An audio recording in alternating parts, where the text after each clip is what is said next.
Morbi Congress team 10 મિનિટમાં સ્વાગત ચોકડી થઈ મુખ્યપ્રધાનના સભા સ્થળ સુધી નીકળશે। Story report by Himanshu Solanki, Morbi. નમસ્કાર મિત્રો, મોરબીની અંદર છેલ્લા ઘણા સમયથી ખુલ્લેઆમ દારૂનું વેચાણ થાય છે। મોરબી મહાનગરપાલિકાની અંદર 45D હોય, નંદીઘર કે આવાસ યોજના, આ તમામ કામોમાં ભ્રષ્ટાચાર થયો છે।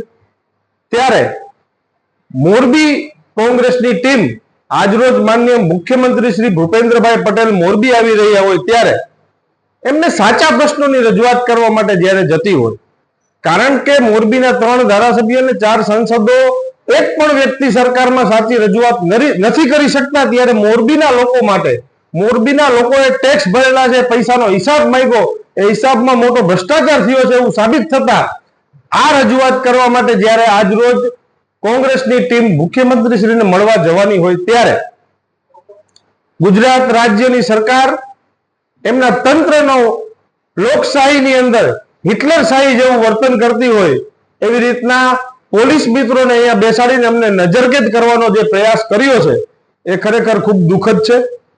જ્યારે મોરબીના લોકોના સાચા પ્રશ્નોને વાચા મળવી જોઈએ એ વાચા નથી આપી શક્યા, ત્યારે કોંગ્રેસે આ જવાબદારી લીધી છે ને મોરબીના લોકોએ જે ટેક્સ ભર્યો છે એનો હિસાબ માંગ્યો છે અને એની અંદર જે ગોટાળો થયો છે એનો રજૂઆત આજે અમે કરવા જવાના છે, ત્યારે અમને નજરકેદ કરવામાં આવ્યા છે। મોરબીની અંદર ખુલ્લેઆમ બહેનો દીકરીઓની છેડતી થતી હોય, ખુલ્લેઆમ દેશી દારૂના હાટડાઓ હાલતા હોય, ત્યારે આવી કાયદો અને વ્યવસ્થા મોરબીની અંદર બગડી ગઈ છે। ત્યારે આજરોજ એ જ પોલીસ જે બુટલેગરોને નથી પકડી શકતી એ કોંગ્રેસ પક્ષના આગેવાનોને નજરકેદ કરવાનો પ્રયાસ કર્યો છે, એ ખૂબ જ દુઃખદ છે। અમે આને સખ્ત શબ્દોમાં વખોડી કાઢીએ છીએ, કારણ કે લોકશાહીની અંદર હરેક વ્યક્તિને બોલવાનો અધિકાર છે અને એમાંય ખાસ કરીને મોરબીના લોકોના પ્રશ્નોને લઈને વાચા આપવાનો પ્રશ્ન હોય ત્યારે આ પ્રયાસ ખૂબ જ દુઃખદ છે અને અમે એને વખોડી કાઢીએ।